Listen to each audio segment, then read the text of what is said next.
The Legend of the Christmas Rose. I remember the night as if it were unfolding before me now. Beneath a sky so clear that every star trembled like a lantern hung by angels. The air was cold enough to turn breath into silver fog, and the snow lay thick on the hills, sparkling under the moonlight as though the whole world had been dusted with diamonds. It was Christmas Eve, and my sleigh cut silently across the heavens. Runners glowing with frost, the reins hummed in my hands. The reindeer moved with the strength of ancient rhythm, and the bells on their collars rang softly, like distant church chimes carried through a dream.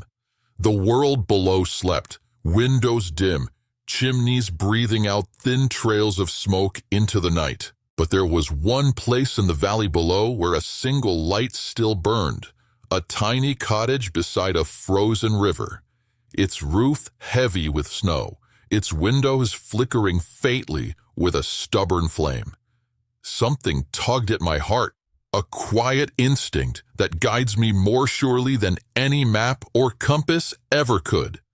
I touched the reins gently, and we descended through the still, crystalline air until the sleigh settled in the snow outside the cottage. The reindeer pawed the ground softly and waited. The night was so silent, I could hear the soft creak of the trees and the whisper of the frost settling. Inside the cottage, a young girl sat beside a low fire, her small hands pressed tightly to her cheeks to warm them. Her name, I would soon learn, was Maria. Her eyes were red from crying, yet full of a brightness that refused to surrender completely to hardship. On the table before her lay a small bundle of cloth, carefully wrapped and tied with ribbon that had clearly been saved and reused many times. I stood there unseen for a moment, listening to the quiet tremble of her breath. The cottage was nearly bare. No decorations, no tree, no candlelight, except the last flicker of the dying fire. The world outside glimmered with beauty, yet within these walls lived struggle and longing. Her mother lay in a bed nearby, very weak, her breathing shallow and uneven. The blanket that covered her was thin, barely enough to keep the cold at bay. Maria held her mother's hand, whispering words too soft for anyone but angels to hear. When she looked up at the window, snow still falling in white feathers outside, she spoke to the night itself. "I wanted to give you a gift, Mama. I wanted something beautiful for Christmas. The children from the village all bring flowers to the church tonight, and they lay them before the altar. But I have nothing. I searched everywhere. I prayed. I wanted so much to bring something." Her voice shook, and she bowed her head. I feel ashamed. There are moments when the world seems to pause and hold its breath. That was one of them. I stepped forward silently, though she could neither see nor hear me yet. Outside, a gust of wind swept snow from the branches, scattering it like white petals across the frozen ground. And then, as if the earth itself had heard Maria's plea, something remarkable happened. A soft glow rose from the snowbank just beyond the window, the faintest shimmer, like moonlight reflected in water. It spread gently across the ground, and from beneath the ice and frost, green stems began to push upward, stirring the surface like tiny fingers reaching for warmth. In moments, buds formed, then opened into full bloom, delicate white flowers with petals edged in pale pink, and centers glowing like golden fire as though light had been planted within them.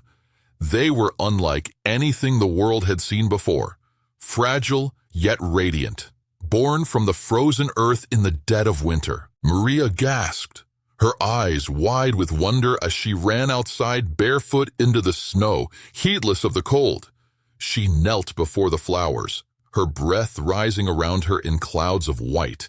She touched the petals gently. They were warm to the fingertips, and they pulsed with life, as if carrying the heartbeat of Christmas itself. With trembling hands, she gathered a small bouquet, wrapped it carefully in the ribbon she had saved, and pressed it to her chest. She returned to her mother's side, placing the flowers beside her pillow. Their glow filled the room like a soft candle flame, warming the air. Her mother opened her eyes slowly, weak but smiling. "Maria," she whispered, her voice thin as a thread of silk. "They are beautiful. They look like flowers from heaven." Maria kissed her mother's forehead, tears falling, and for a moment the whole house felt transformed, not by wealth or possession, but by love. That is when I made myself visible. Maria turned with a start, speechless, but not afraid. Children rarely fear me. They feel the truth before they see it. Her mother smiled faintly, recognizing a presence she had known since her own childhood. I knelt beside the bed and touched the mother's hand. Warmth flowed through the room like sunrise spreading across a frozen field. Her breathing deepened, strength returning little by little, color rising back into her cheeks. Maria watched with wide eyes, her hands pressed to her heart. "Love," I said, "is the greatest gift ever given, and the greatest gift ever received. What comes from the heart changes the world more than anything bought in gold or silver." Maria held the flowers again, studying the soft shimmer in their petals. "What are they called?" she asked. I looked upon them, glowing in the candlelight. "They have no name yet," I said. "But tonight, because of you, they will be known forever."